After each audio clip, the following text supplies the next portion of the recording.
அண்ணே பத்திரிகை நண்பர்களுக்கு எங்களுடைய வணக்கம். என்னோடு பாரதிய ஜனதா கட்சியினுடைய மூத்த வழக்கறிஞர் அண்ணன் பால் கனகராஜ் அவர்கள், பாரதிய ஜனதா கட்சியினுடைய வழக்கறிஞர் பிரிவினுடைய தலைவர்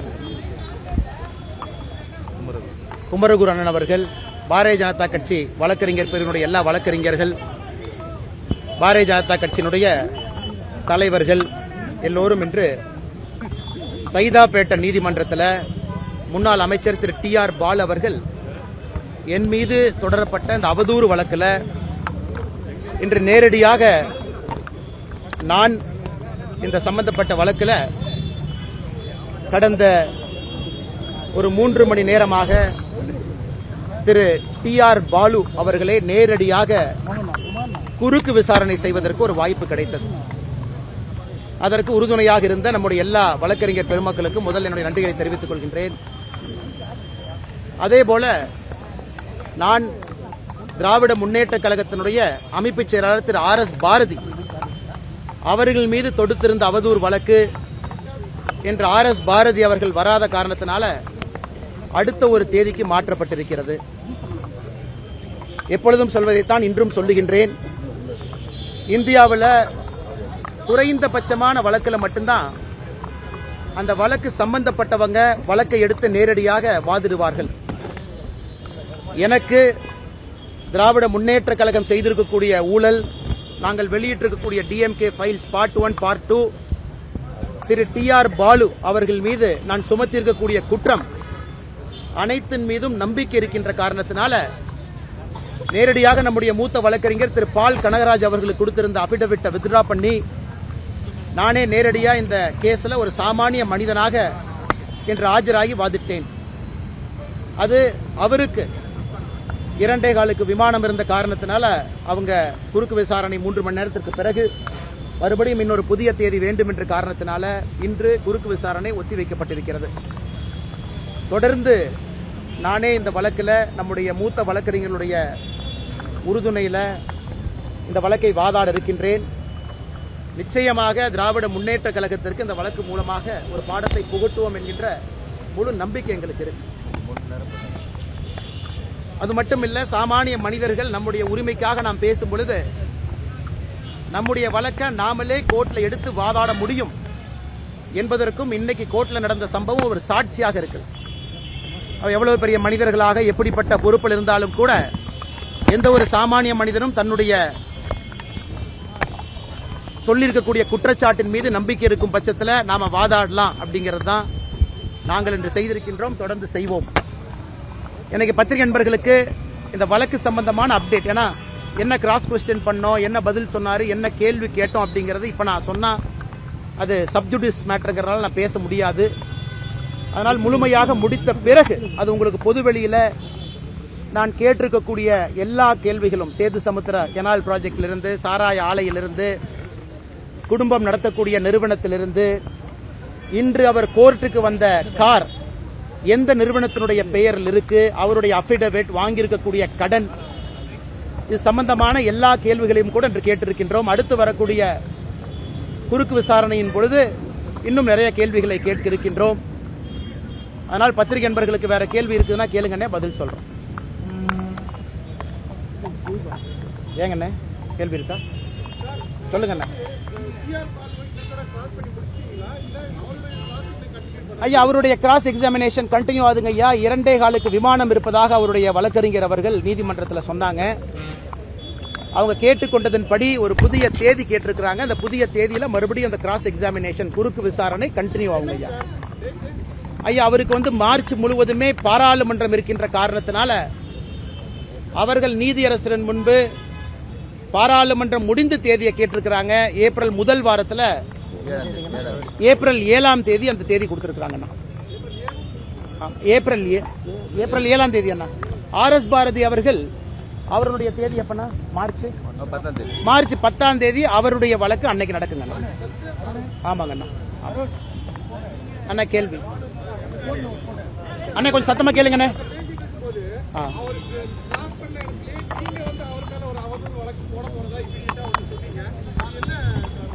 அண்ணா, நாம கிராஸ் கொஸ்டின் அவருடைய, அதாவது இந்த வழக்கை பொறுத்தவரை நான் அவர் மீது சொல்லியிருக்கக்கூடிய டிஎம்கே ஃபைல்ஸ் குற்றச்சாட்டுக்கு அவர் அவதூறு வழக்கு போட்டிருக்கிறார். ஆனா நான் கேட்ட கேள்விக்கு அண்ணன் பதில் சொல்லாம என் மீது ஒரு புதிய அவதூறு அங்க ஆரம்பிச்சார். அதாவது நான் என்னுடைய மனைவியின் பேர்ல சொத்து வாங்கியிருக்கிறேன் அப்படின்னு சொன்னாரு. நான் கேட்டேன், என் மனைவி என்ன படிச்சிருக்காங்கன்னு தெரியுமான்னு கேட்டேன், தெரியாதுனாரு. என் மனைவி என்ன சம்பாதிக்கிறாங்களான்னு கேட்டேன், தெரியாதுனாரு. என் மனைவி மல்டிநேஷனல் கம்பெனியில வேலை பார்க்கறாங்களான்னு தெரியுமான்னு கேட்டேன், தெரியாதுனாரு. நாங்கள் வாங்கியிருக்கக்கூடிய சொத்து முழுவதும் வருமான வரித்துறை கட்டி வாங்கப்பட்ட சொத்துன்னு கேட்டேன், தெரியாதுனாரு. பைனான்ஸ்ல கடன் வாங்கி சொத்துக்கு வாங்கியிருக்கோம், டாக்குமெண்ட்டை பாத்தீங்களான்னு கேட்டேன், தெரியாதுனாரு. என்னுடைய மனைவி நான் வாங்கிய கடன் எல்லாம் சேர்ந்து அந்த சொத்தை வாங்கியிருக்கிறோம், தெரியுமான்னு கேட்டேன், தெரியாதுனாரு.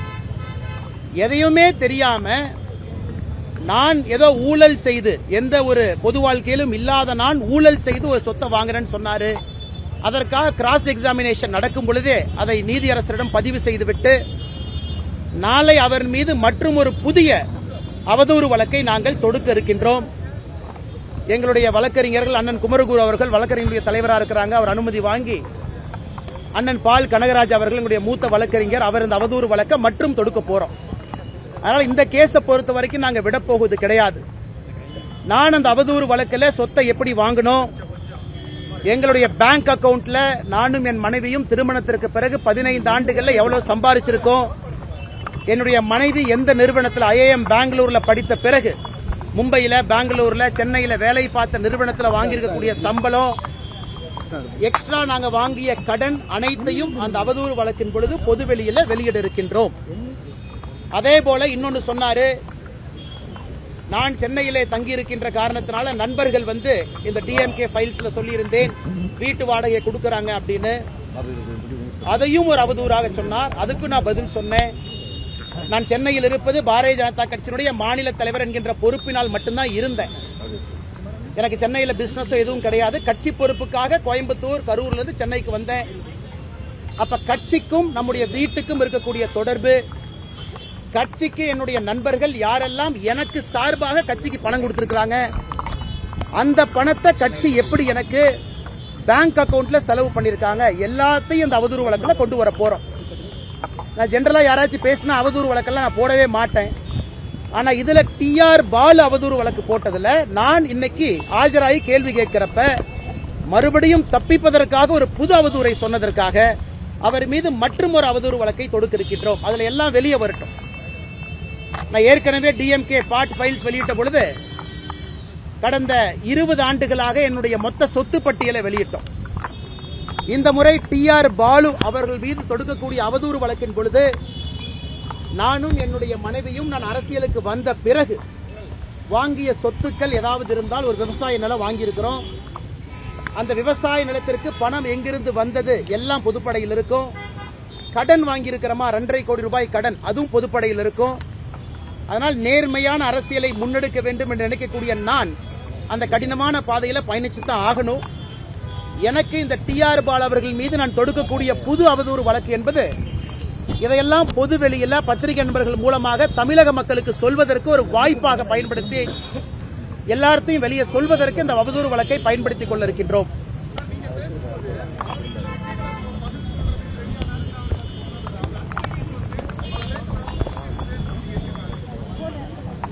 அண்ணா, ஒரு மூத்த தலைவர் அவர்கள் அவரே சொல்லியிருக்கிறார், நான் திராவிட முன்னேற்ற கழகத்தில் 58 ஆண்டுகளாக உறுப்பினராக இருக்கிறேன். 68 ஆண்டுகளா?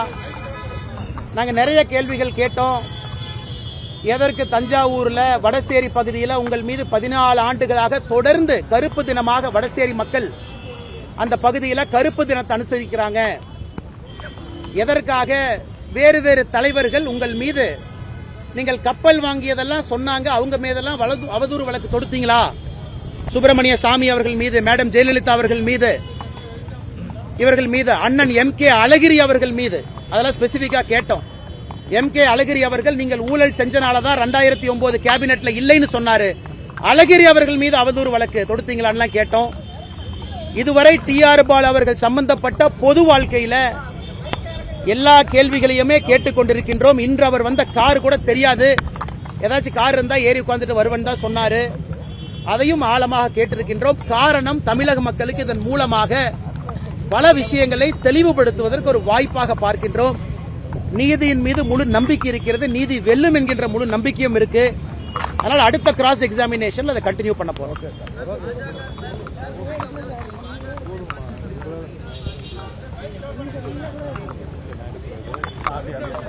ஆனா இதை நான் முன்னு பின்னு பேசுற ஆள் நான் கிடையாது. இதற்கு கோயம்புத்தூர் சட்டமன்ற உறுப்பினர், தெற்கு தொகுதி சட்டமன்ற உறுப்பினர், பாரதிய ஜனதா கட்சியினுடைய மகளிர் அணி அகில இந்திய தலைவி, அவங்க மகளிர் அணியினுடைய அகில இந்திய தலைவி திரு வானதி அவர்கள் வருத்தம் தெரிவித்த பிறகு இந்த பிரச்சனை முடிந்ததாகத்தான் நான் நினைக்கின்றேன். காரணம், ஒரு பாரதிய ஜனதா கட்சியினுடைய அகில இந்திய மகளிர் அணி தலைவி ஒரு கருத்து சொல்றாங்கன்னா அது கட்சியினுடைய கருத்து தான். அதன் பின்னாடி அண்ணாமலை என்ன நீங்க என்ன சொல்றீங்க, அவங்க என்ன சொல்றாங்க, அவங்க என்ன சொல்றாங்கன்னு சொன்னாலும் கூட அகில இந்திய மகளிர் அணியினுடைய தலைவியினுடைய கருத்து வருத்தம் தெரிவித்த பிறகு அது கட்சியினுடைய அதிகாரப்பூர்வ கருத்தாகத்தான் நான் பார்க்கின்றேன். அதற்கு மேல நான் எதுவும் பேச விரும்பல. அதே நேரத்தில் சகோதரர் விஜய் அவர்கள் மாற்று அரசியல் கட்சியில் இருக்கக்கூடிய நண்பர்கள் பொது வாழ்க்கைக்கு வந்திருக்கிறாங்க. எல்லோருக்குமே ஒரு திக் ஸ்கின் தேவைப்படுகிறது. இன்னைக்கு கூட என் மனைவியை பத்தி கிராஸ் எக்ஸாமினேஷன் பேசுறப்பவே சொன்னாங்க. அதெல்லாம் தாண்டித்தான் சில இடத்துல நம்ம செல்ல வேண்டியது இருக்குது. சரியா தப்பா எனக்கு தெரியலீங்கன்னா that is a problem with politics. அரசியலினுடைய அடிப்படை பிரச்சனையே நம்முடைய குடும்ப உறுப்பினர்களை முட்டுச்சந்தியில் கொண்டு வந்து நிறுத்தி விடுகின்றோம். இது அடிப்படை பிரச்சனை. அதனால் திரு விஜய் அவர்களாக இருக்கட்டும், எல்லா தலைவர்களாக இருக்கட்டும், பக்குவப்பட்டு இதெல்லாம் கடந்து போவார்கள் என்ற நம்பிக்கை. அதே நேரத்தில் நயினார் அண்ணனை பொறுத்தவரைக்கும் உங்களுக்கு தெரியும், மூத்த அரசியல்வாதி, ரொம்ப பக்குவப்பட்ட அரசியல்வாதி, அமைச்சராக இருந்திருக்கின்றார்கள். நீண்ட நெடிய அரசியல் பயணம் அவருக்கு இருக்கு.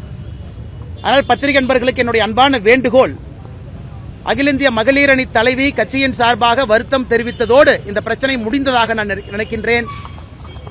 மற்ற அரசியல் கட்சி தலைவர்களும் கூட இன்னைக்கு நம்முடைய கொள்கை என்ன, திராவிட முன்னேற்ற கழகத்தை வீழ்த்த வேண்டும் என்கின்ற ஒற்றை கொள்கையில் இருக்கும் பொழுது அட்டென்ஷனை ஷிஃப்ட் ஆகாம அந்த வேலையை மட்டும் நாம் செய்வோம் என்பது என்னுடைய தாழ்மையான ஒரு கருத்தாக உங்கள் முன்பு நான் வைக்கின்றேன்.